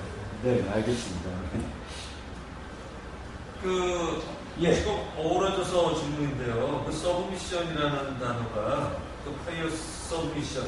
예. 이걸 내어 던짐이라는 번역보다는 내어 맡김이 난가요? 저도 그렇습니다. 예, 그 번역 부분은 저도 고민을 많이 해봤는데요. 그게 이제 사전적으로는 이제 항복 투항이라는 개념을 이제 1차적으로 갖고 있더라고요. 그래서 요거를 내용 맡긴다고. 그러면 항복. 그게 내어 맡김이니까 맞아. 근데 이제 항복을 할 때 이제 말 그대로 좀 이제 던진다는 게 조금 더 이제 그 맥락이 좀 맞지 않나 해가지고 좀 번역을 그렇게 했습니다. 근데 맡긴다는 것도 제가 이해하는 거랑 같은데 번역상 맡기는 거는 항복이 아니죠, 사실은. 맡기는 건 예. 당신이 알아서 죽이든 살리든 해라는 거잖아. 네. 그러니까 사실 우리가 수련에서도 내어 맡김이라는 단어를 쓰는 거는 예. 그렇게 하면서 내어 맡김이 중요한지 모르는 거잖아요. 그 허용을 할 때 예. 철저하게 일단 맡겼을 때만 그러니까 사실은 그게 참나가 됐든 내 안에 초원각 지각이 드러나게 한 범위다 되고 완전히 갖다 나 죽었네 하고 갖다 맡길 때 드러나는 거잖아요. 그러니까 내어 맡긴다는 건 조금 전에 거기서 표현을 하듯이 네. 실제로 내가 지금 평균 집어던지고 그죠? 왜냐하면 내어 맡긴다고 그럴 때는 네. 지금 내가 가졌던 그 익스피리언스나 지금 써놓은 저런 것들을 전부 다 포기하는 거예요, 그죠? 네, 포기하는 거죠. 포기하고 존재적인 입장이 드러나게끔 나를 갖다 완전히 항복한 거 단어 맞는데 네. 저걸 항복이라는 단어는 이제 한자가 섞이면서 우리한테 예. 근데 그 항복과 같은 거의 똑같은 개념으로 내어 맡긴다는 건 철저하게 내가 나를 내던져서 네. 거기다 대고 맡긴다는 거잖아요. 그 내어 던진다는 건 좀 뭐라 그러나 약간 능동적인 의미가 강해서 그래. 능동적이야. 능동적이야. 내가 맡기는 건 능동인데 수동인 거예요. 철저하게. 네네. 그러니까 수련이 네, 능동적으로 자기를 맡기는 게 수련이기 때문에 네. 이게 두 개가 능동태와 수동태가 합친 거라면 서움션 단어에서 내어 맡김이라는 단어는 철저하게 자기가 주관하는데 철저하게 항복해서 바짝 엎드려서 저쪽에서 하라는 대로 안에 있는 답에서 지금 써놓으신 데 아까 앞에 써놓은 것처럼 이미 생각하는 순간 나와 있는 참 답이 네. 그냥 흘러나오겠고 그래서 내 아낌, 예. 내어 맡김이라는 거는 트집 잡기가 좀 어려울 것 같은데 내어 던짐은 설명하면 알아듣지만 네네. 단어 자체만 갖고는 조금 네네. 걸리지 않나. 네. 그리고 내어 맡김이라는 단어를 우리가 수련에서 많이 쓰는 단어이기 네, 때문에 그렇죠. 네. 굳이 저 새 단어를 만들지 않아도 전 느낌이 내어 던짐이 더 좋은 것 같아요. 다 올리는 거니까 맡긴다는 건 조금 나를 던지는 거하고 좀 다르죠. 다시 이렇게 다 준다는 거니까 나는 내 자체로 다 버리는 거니까 그 다음에 누가 맡아서 어떻게 하든지는 그 다음 단계가 되는 거니까 한국이라는 뜻이면 내어 던짐이 제가 보기에는 더 느낌이 좋은 것 같아요. 던지고 나서 그 다음도 그 다음 단계는 맺힘을 낼지 뭐가 될지 모르지만 근데 이제 던지고 나서 그 다음 세계가 자기가 믿는 어떤 그런 거기 내어 던지는 걸 네, 그것까지 가는 것이 내어 맡기는데 거기 맡기다는 그것을 자체로 내어 던짐이 맞을 것 같아요. 여기서 내어 던지는데 여기서 보면 또 맡겨져 있는 어떤 그런 글쎄 그건 그 다음 단계에 이제 맡겨지는 거예요. 아니 저 단어에 그게 두 개가 들어간 거거든요. 그러니까 내어 맡긴다는 거. 우리가 우리말로 하면 경건한 나의 편견을 던지고 경건하게 그다음 그걸 판결을 던지고 그다음 내 안에 있는 존재적인 게 드러나게 한다 이렇게 써는 건데 실제로 서브미션 단어가 두 개를 합친 개념이라는 거예요 지금. 합쳤는데 그 말이 마음에 든다고 될 게 아니고 그 서브미션이라는 단어가 그걸 완결 상태로 지금 같이 근데 그냥 서브미션 가지고는 오해할까봐 앞에 페리어스가 들어가서 저런 거는 아주 신성한 아까 신실한 단어가 저 경건한 거보다 더 나을 수도 있어요 우리나라 해석은 그래서 그 신실하게 자기가 완전히 신애한테 내어 맡기든 자연한테 내어 맡기든 맡기면 얘가 드러나는 거 맡기는 것 자체가 사실 철저한 항복이거든. 네. 그래서 그 단어 자체가 저는 영어 저렇게 잘 썼다는 게 되게 신기한데 네. 그 거의 같은 개념인 네. 것 같아요. 저도 그렇게 생각하는데 이제 아까 좀 내어 던짐이라는 것도 있고 사실상 있지만은 뒤에 따라오는 드러나는 있잖아요. 네. 거기 있을 때는 내어 맡김이 수련에서 많이 쓰는 네. 것들이거든요. 네. 선생님 말씀대로 저도 그렇게 많이 들었고 네. 저도 저 의문을 갖고 이제 얘기를 하려고 선생님 말씀하시니까 근데 뒤에 따라오는 드러나는 게 있잖아요. 내 맡길 때 안에서 드러나는 거예요. 네. 네. 내가 던져버리면 또 다른 의미들이 있어요. 우리가 상에 몰입해버리면 들어가버리거든요. 저 상에. 우리 상을 지어나가고 상을 지어나갈 때에 드러나는 거거든요. 그렇지 않습니까? 드러나게. 네. 질문이 하나 있는데 네. 피우스 서브미션이라는 단어가 하이데거에서 나온 건가요? 그 제자가 쓴 건가요? 아, 이건 하이데거죠. 하이데거 책입니다. 이거. 그러면서 이제 하이데거가 설명을 네. 이학적인 입장에서 배운 저쪽을 던지고 언톨로지 같은 게 드러나게 하는 네. 두 가지를 다 가졌다고 썼잖아요. 네. 사실 어떤 면에서는 네. 그거 중복된 단어 같아요. 사실은 네. 항복은 언톨로지에 행복하는 거지 피학적 저쪽은 아니거든요. 이쪽은 항복하는 게 아니라 진짜 던지는 거기 때문에 내어 던지는 표현을 저것 때문에 갖다 맞아질 수가 있는 거지. 언톨로지한테는 내어 던지는 단어가 좀 말이 될까요? 안 되는 거잖아. 그러니까 던져 단어 하나 더 붙어야 되죠. 내가 던져 맡긴다 이거까지 들어가야 되는 그렇지. 거죠. 그러니까 네. 사실은 그 대목이 네. 설명을 하기 위해서 쓴 거라는 생각이 들어요. 그래서 그 두 가지를 다 가졌다는 건 하이데거의 표현이지 대학원 서브미션이 가지고 진짜 뜻은 아닐 것 같아요. 왜냐하면 온톨로지가 더 중요한 표현이고 온톨로지를 가기 위해서는 저게 정확하게 이스테틱이 뭐예요? 에스테틱이야. 에스테틱? 예. 에스테틱이라는 저게 들어간 거는 없어져야만 하는 거거든. 네. 당위성으로. 네.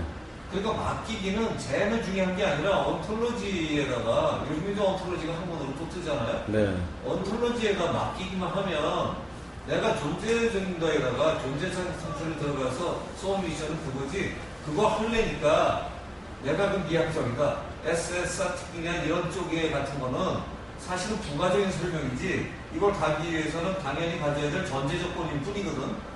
그러니까 어떤 면에서는 저 소미션은 저쪽이 아니라 언톨로지 저쪽에 대한 내어 맡기는 거지 저게 사실 이 파이어스 서미션이 적이랑 대칭될 말이 아니거든요 단어가. 그러니까 서미션을 하기 위한 전제 조건이 있다면 예를 들어서 좀 미학적인 저런 조건을 가지고 있는 거는 철저하게 너의 개인적인 경험이나 이런 거니까 집어던져라. 그런 주관적인 거 가지고서는 정답이 이러지 못한다. 존재적인 거로 가야 주관적이지 않고 객관적이고 제대로 된 존재적으로 답이 되는 그 존재론적이라는 건 원래 있는 답이라는 거거든 저게. 원래 있는 답을 찾아내는 거기 때문에 원래 있는 답에 철저하게 항복하는 거지. 항복하는 조건이라는 게 이제 내 사견도 집어던지고 뭐도 한두 개 전제 조건으로 깔리긴 하지만 저거는 대칭되는 게 두 가지를 설명을 하기는 쉽지만 온톨로지가 더 주된 나오는 거 아니냐. 네. 이런 생각이 들어요. 기대인 거는 언톨로지지. 저걸 설명하려고 하니까 이제. 그리고 결국은 좀 선생님도 말씀하셨지만 지금 보면 초강각적인 알아차림 네. 또 그런 얘기가 되고 드러나는 거 그래서 연결시킨다면 막 그냥 뭐 저는 생각할 때 네오마틴이라고 네. 그것도 보통 그렇죠. 많이 쓰죠.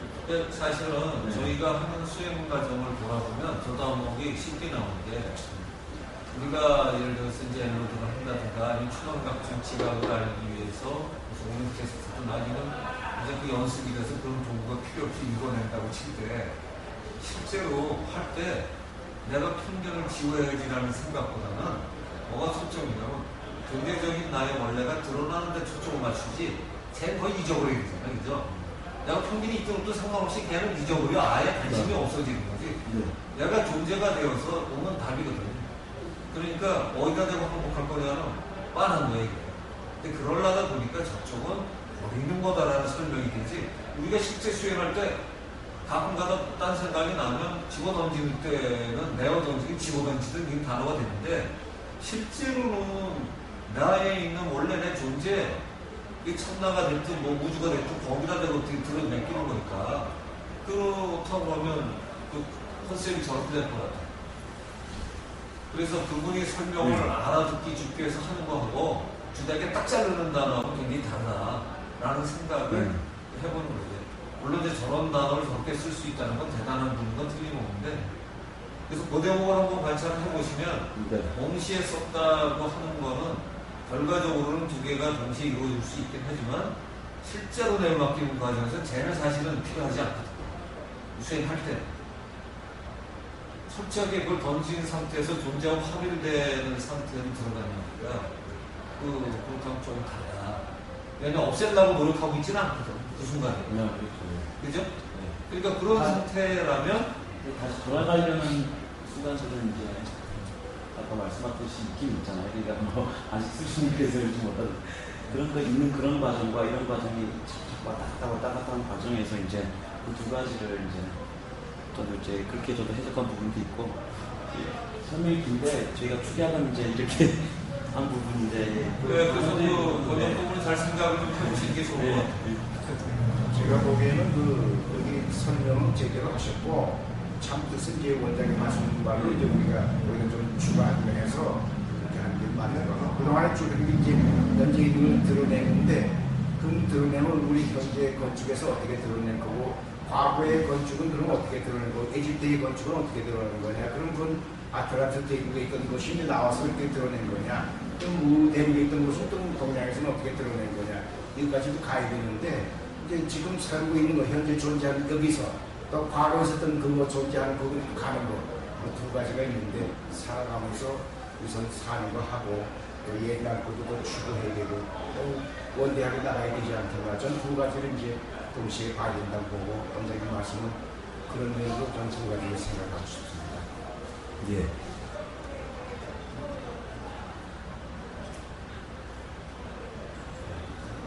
근데 저게 비슷한 거 같아서 어떻게 다른 거예요? 그게 많이 달라요. 그 술을 내보시면서 그게 많이 다른 거예요. 알고 있어요. 네. 충분히 이해됩니다. 그러나 이제 그 해석에 대해서는 저는 그렇게 봅니다 하는 거예요. 만약에 저 단어가 저렇게 써 있는데 네. 만약에 경관한 내어던짐이라고 하는데 저거는 제가 다 맞다는 게 아니라 저걸 저렇게 번역을 했다면 저는 정상 점수 못 주겠어요.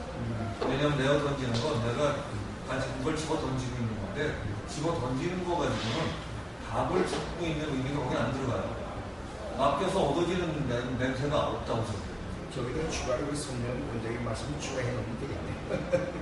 아니죠. 저 단어 자체를 퍼펙트하게 만들어요. 전에 다른 얘기죠. 그러게 만약에 하이데거가 그 정도에서 끝나고 두 단어가 네어던직으로 번역이 됐다면 저 서미션 단어에서 끝나면 안 되는 거죠. 플러스 무슨 단어가 하나 쓰지 하이데거가 그렇게 단순한 사람이 아니거든요. 그러니까 굉장히 명료하게 맞았고 저 단어가 맞다면 근데 제가 이제 아시는 건 뭐냐면 저 단어가 정말 적절한지 아닌지 영어로 제가 저걸 맞는지 평가할 실력이 없어요. 저도 그래요. 근데 저 단어가 만약에 지금 설명한 저 온톨로지까지 해결하기 위해서 하는 거라면 전 틀림없이 좀 번역의 문제가 있죠. 저거 가지고는 깨달음의 수순으로 봐서 초경각지각이라는 용어까지 오늘 설명하신 분이 했는데 초경각지각이라는 것 자체가 이미 감각적인 걸 집어 던진 거거든요. 그 집어 던진 상태에서 들어간 거기 때문에 거기 들어갈 때 그때 들어가기 전에 이미 던진 거예요, 저거는. 그래갖고 천건축을 하겠다 그러면 이미 생각을 잘해서 거기서 뽑아내고 있는 건데 던진 게 아니라 맡겨서 받아내야 되거든요. 받아낸다는 게 아까 영어 그리스 길리 얘기한 것처럼 가려진 진실이 있었던 가려져 있던 것들을 그거 가려낸 걸 걷어치는 거거든요. 이게. 그러니까 그거를 하려면 바로 그 서브미션이 중요하다. 바이오스 서브미션이 중요하다는 이제 이런 내용인데 그거 다르죠. 또 굉장히 다른 거예요. 던지는 것만이 아니라 들어가서 받아내는 내가 존재로 들어가서 받아내야 되거든요. 그러니까 전제 조건으로 끝나서는 안 된다는 거죠. 자관 뭐 표현하다 보니까 좀 강요처럼 되긴 했는데 생각 좀 해보시기 바랍니다. 그리고 다른 질문 또 하시죠. 설명하면서 이제 질문 다 들어가는데. 아까 저왜 네. 돌덩이가 네. 많은 거 있었죠. 네. 이 냉수에 나온 거. 네, 이거 네. 지금은 저게 뭐라는 생각은 안 해봤나요? 지금은 이제 측정을 통해 가지고 분석을 저는 시도는 이제 해볼 수는 있겠죠. 근데 지금 발표를 위해서는 제가 안 하고 왔습니다. 예. 그냥 어떤 개념적인 거를 저는 뭐 보여드리려고 여러 가지 이미 좀 추출을 했는데요. 예. 옛날 얘기가 나와야 될 것 같아요. 예. 쉽지 않겠는데. 아니, 저건 옛날 얘기가 아니고요. 그래요? 그 시대에 이제 그 사람들의 의도가 아까 조금 전에 표현할 때 네. 어떤 건축에 네. 그 제자 노베리스 건축가라는 분이 이런 얘기를 했다고 그러죠. 어떤 땅에 네. 정령 얘기도 하면서 거기에 만약에 목적이 바뀌면 또 다른 상태가 될 거다라는 걸 했기 때문에 우리가 저 땅에 저건축이 돼 있을 때는 이 사람이 어떤 의도로 했냐에다 초점을 맞춰서 저거랑 같은 결과가 나오면 성공하는 거거든요. 일단 가장 중요한 저 서클이 왜 들어갔냐겠지, 저거죠. 그게 되고 나면은 이제 돌덩이 차이가 나느냐를 왜 났느냐를 해결을 할 수 있지만 일단은 저 돌덩이가 왜 났냐를 찾으면 그 의문을 여러 가지 던져서 지금 내용 바뀐 답에 의해서 저 결과가 똑같이 나오는 순간 그 사람의 의도를 이루는 거거든요. 그럼 이제 질문을 여러 개 던져서 예를 들어 아까 지니어스한테 물어본다면 하듯이 내 안에 있는 그 지니어스 수준은 아니죠. 하이데거가 얘기한 것보다 지니어스가 들어가는 바람에 사실 좀 헷갈린 건데 참이 이제 원래 있던 건축이 가려져 있던 거를 생각 잘하기를 통해서 그걸 걷어내겠다는 게 이제 오늘 발표자의 의도 같아요. 그렇다면 저 경우에도 이제 뻔한 거거든요. 저 땅이 뭐든 간에 저 건축이 저렇게 해서 이루어졌을 때는 몇 개는 좀 남았다고 치고 큰 건 우선 안 되는 것 같으니까 그렇다면 저 라인을 이루려면 도대체 저거는 어떤 의도로 들어간 거냐. 아까 이제 의도가 정해지는 걸 했기 때문에 거기에 의한 걸로 초감각적 지각이나 내 안에 있는 답을 찾는다면 예를 들어 과학의 그 접근식이겠죠. 그렇게 해서 찾는다면 예를 들어서 이제 저쪽 공간에 뭐 주거지나 아니면 이쪽 공간의 경계를 세워야 된다는 생각을 잡으면 저 서클이 나와요.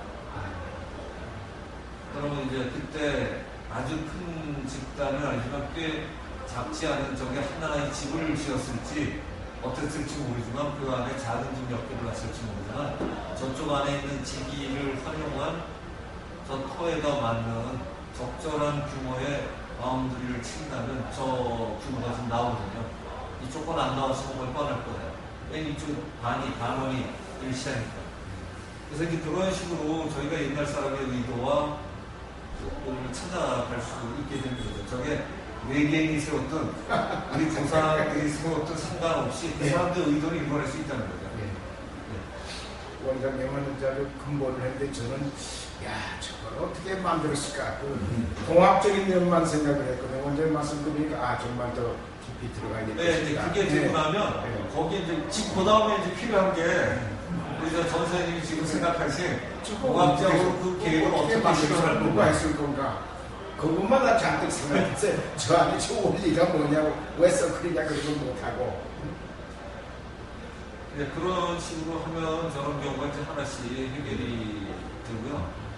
아까 그 사천왕사나 지금 말을 그 오늘 예를 든 상당히 많은 거저 또 황룡사, 구충목탑 같은 거 이런 경우도 현재 기술은 뭐 구충목탑은 못 세운다 그러잖아요. 근데 이제 그 높이도 뭐 70, 80m나 됐던 이게 그런 용도까지 구국의 무슨 또는 통일의 이런 우리 영혼까지 담아서 또 사천왕사 같은 경우에 침략해오는 분을 또 막으려는 요령까지. 그런데 거기도 지금 이런 식의 아이디어를 짜보면 그 위치에 그렇게 세울만하게 또 나오긴 하는 거죠, 규모도. 그래서 그 사람들의 의도만 잡으면 비슷하게 거의 같게 재현할 수가 있는 거죠. 탑도. 이렇게 오늘 이제 우리 알고자 한국에 대해서 오늘 말씀도 추가 보완하게 되면 다음엔 더 멋진 강연이 됩니다. 강연자 풍성해지네요. 네, 오늘 뭐 대단히 좀. 참 많은 고민을 크게 잡았어. 야, 이거 얼마나 시간이 걸렸을까 이거. 근데 이제 영경가 구축탑 저것도 본 건데 저게 저 구축목탑이 말이죠. 네. 저게 이제 예전에 이랬을 거라고 추정을 하는 건데 실제로 지금 저걸 하면 4층을 만들었는데도 위험하대요.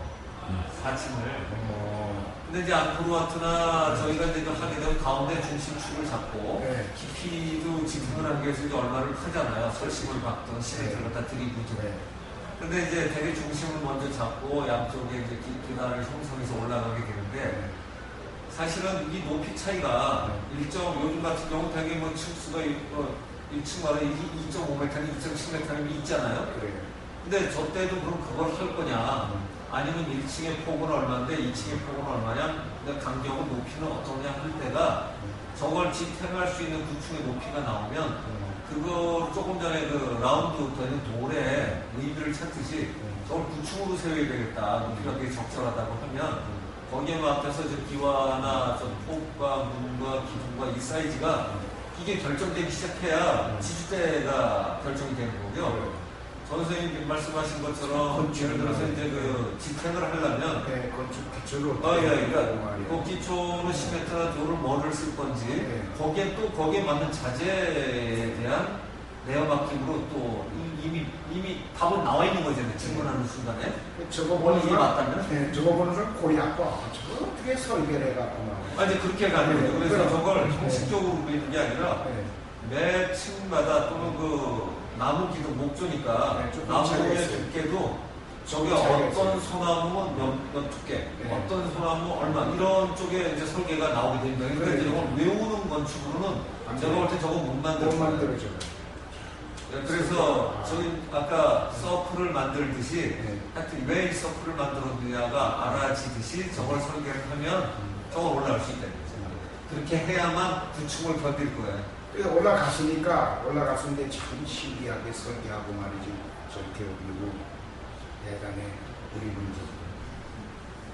그리고 오늘 그 강사가 저렇게 창건축가 있는 거를 아이디어를 내서 설명을 줬는데 실제로는 제 생각에는 이런 것 같아요. 마감에 이 사례가 그런 식으로 진 것들 중에 있었던 전 세계 사례를 몇 개, 적어도 5개 이상 넘게, 한 20개 얼마든지 찾을 수 있으니까 그 사례에다 좀 집어넣어서 좀 더 좋았지 않나 그런 생각을 가지게 됩니다. 의정은 좀 다를 수 있겠지만 바로 그러한 건축에 의해서 드러낸 기법이 쓰여진 하이데거가 얘기한 추구했던 방식이 이미 나와 있다. 그리고 설명하셨던 것처럼 하이데거는 선심적으로 실측을 통해서 보다하는 방식은 설명해 주니다. 왜냐 그 성격이 알아서 분명히 썼을 거예요. 근데 몰라서 못 썼는데 이 대목을 또 아까 그 강사가 설명 간단히 하면서 보여줬지만 이걸 좀 치밀하게 가면 그렇게 할 수 있다. 라는 설명까지 이어진다면 제가 볼 때는 또 뭐 굉장히 완전한 강의가 됐지 않았나. 지금도 굉장히 훌륭한데 조금 트집 잡힐 거리를 안 주지 않았나 하는 생각이 듭니다. 그런 내용을 조금 더 구체화하자.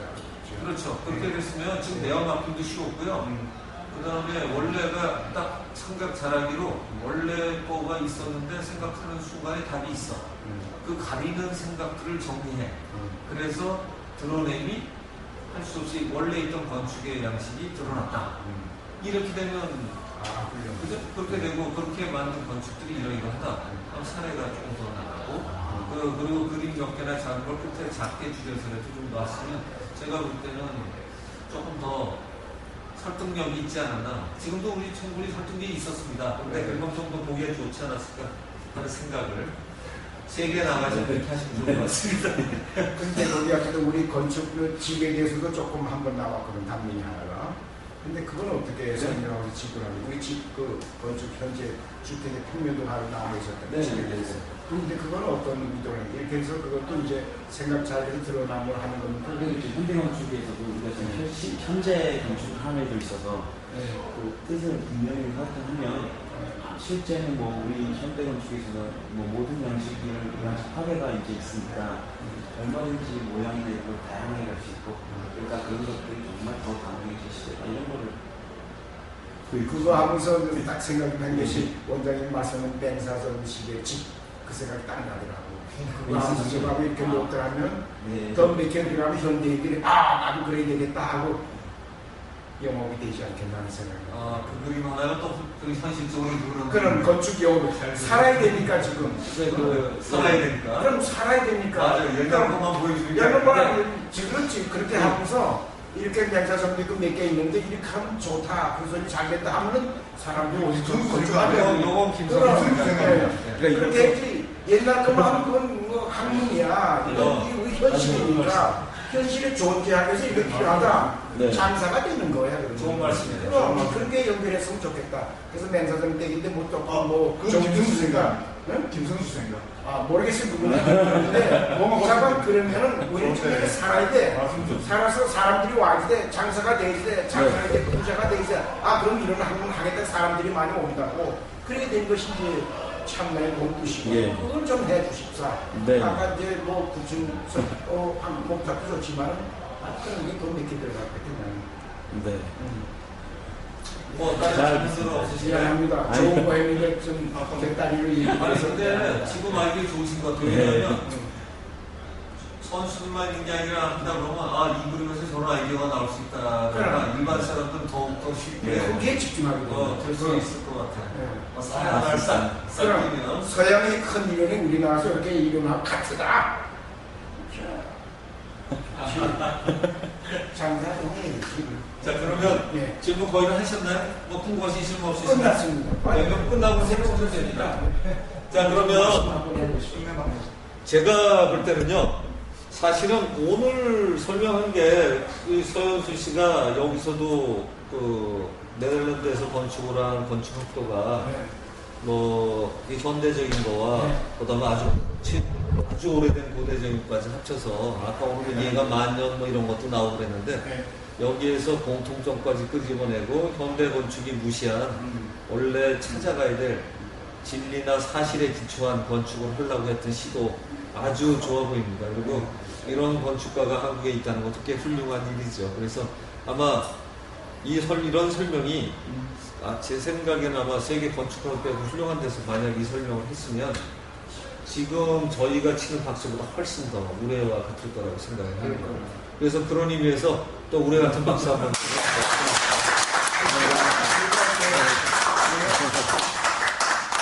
좀 강연안이 나올 것 같은데. 네, 그러면 아주 좋을 것 같습니다.